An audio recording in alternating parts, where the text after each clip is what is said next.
Bismillahirrahmanirrahim. Assalamualaikum warahmatullahi wabarakatuh.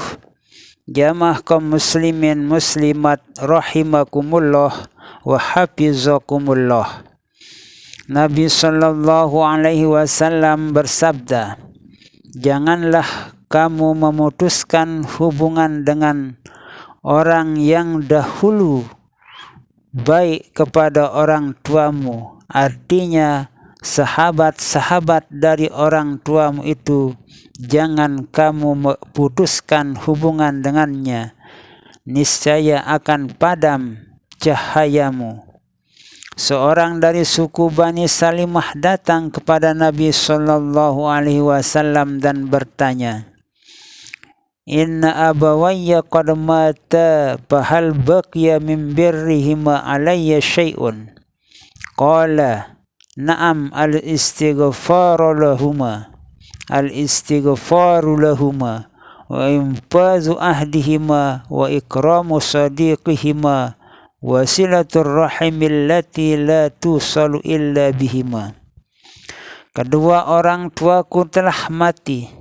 Apa ada jalan untuk berbakti pada keduanya sesudah kedua orang tuaku itu meninggal dunia?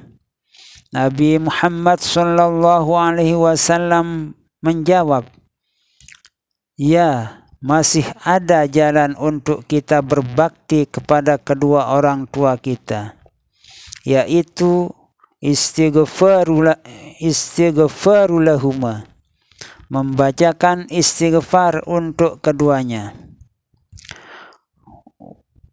kemudian melaksanakan wasiat dari orang tua kita, menghormati sahabat-sahabat dari orang tua kita, dan menghubungi famili dari kedua orang tua kita itu."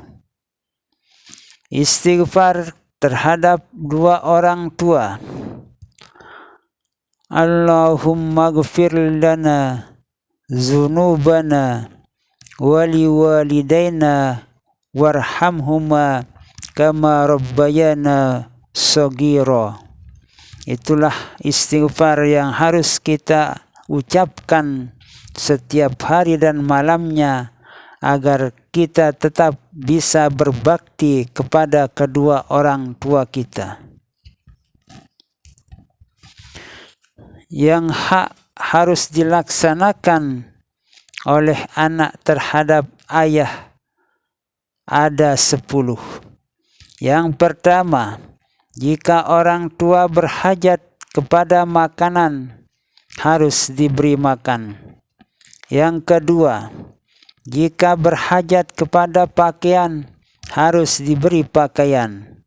Rasulullah sallallahu alaihi wasallam ketika menerangkan ayat yang artinya bantulah kedua orang tuamu di dunia dengan baik, yakni supaya dia beri makan jika lapar dan pakaian jika tidak berpakaian. Kemudian yang ketiga, jika berhajat bantuan harus dibantu. 4. Menyambut panggilannya. Bila orang tua kita itu memanggil kita, harus kita segera untuk datang kepadanya. 5. Mentaati semua perintahnya asalkan tidak menyuruh berbuat maksiat dan ghibah. Yang keenam, jika bicara kepada keduanya harus lunak, lemah lembut, dan sopan, tidak kasar. 7. Tidak boleh memanggil nama kecilnya. Misalnya namanya Abdussalam, tidak boleh kita panggil dengan nama kecilnya.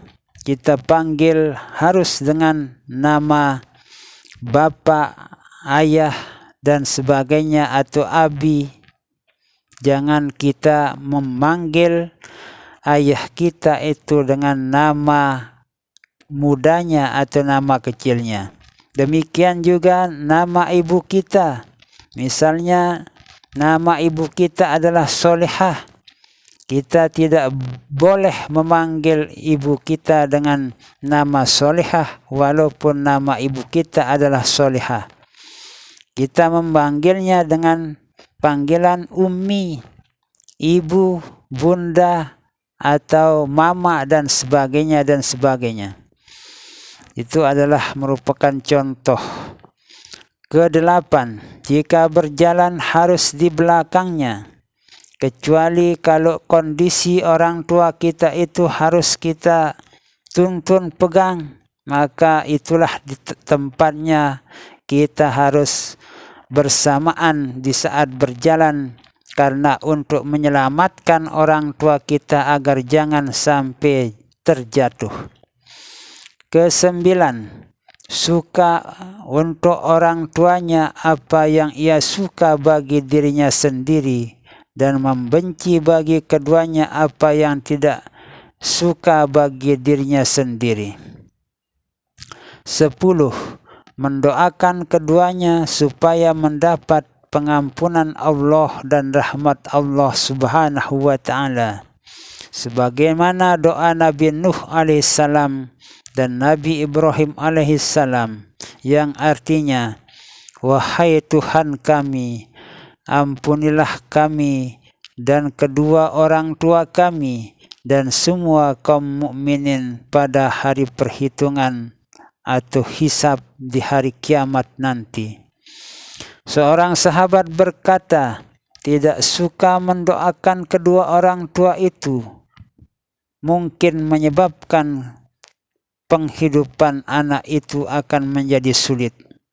Orang yang tidak suka, tidak mau mendoakan orang tuanya itu untuk dimohonkan ampunan atau mendapat rahmat, itulah yang menyebabkan salah satu orang tersebut atau anak tersebut hidup dalam kemiskinan atau kesulitan hidup. Dan apakah mungkin memuaskan orang tua yang telah mati? Jawabnya ya, dengan 3 macam. Yang pertama, dia sendiri menjadi orang soleh sebab menyenangkan kedua orang tua. Artinya kita menjadi seorang anak bila ingin orang tua kita itu bahagia, baik di masa hidupnya maupun setelah di alam barzah, kita harus tetap berbuat baik, melakukan kebaikan-kebaikan, karena kebaikan itu adalah salah satu yang menyebabkan senangnya kedua orang tua kita. Yang kedua, menghubungi famili dan sahabat-sahabat kedua orang tua kita. Ketiga, membacakan istighfar dan mendoakan serta bersedekah untuk kedua orang tua kita. Ala bin Abdurrahman dari ayahnya dari Abu Hurairah radhiyallahu anhu berkata, Nabi Muhammad sallallahu alaihi wasallam bersabda, jika telah mati anak Adam, berhenti semua amal perbuatannya kecuali 3 macam, yaitu sedekah jariyah yang berjalan terus menerus. Yang kedua, ilmu yang bermanfaat yang diajarkan kepada umat. Ketiga, anak soleh yang selalu mendoakan kepada kedua orang tuanya agar mendapatkan ampunan dari Allah Subhanahu wa ta'ala dan mendapatkan rahmat dari Allah Subhanahu wa ta'ala. Semoga kita termasuk anak-anak generasi yang selalu berbakti kepada kedua orang tua kita, agar kita menjadi hamba Allah yang selamat dunia dan akhirah, selamat dari segala macam mara bahaya dunia dan akhirah. Amin, amin, amin, amin. Wallahu a'lamu bissawab, wallahu a'lamu bissawab, wallahu a'lamu bissawab. Wassalamu alaikum warahmatullahi wabarakatuh.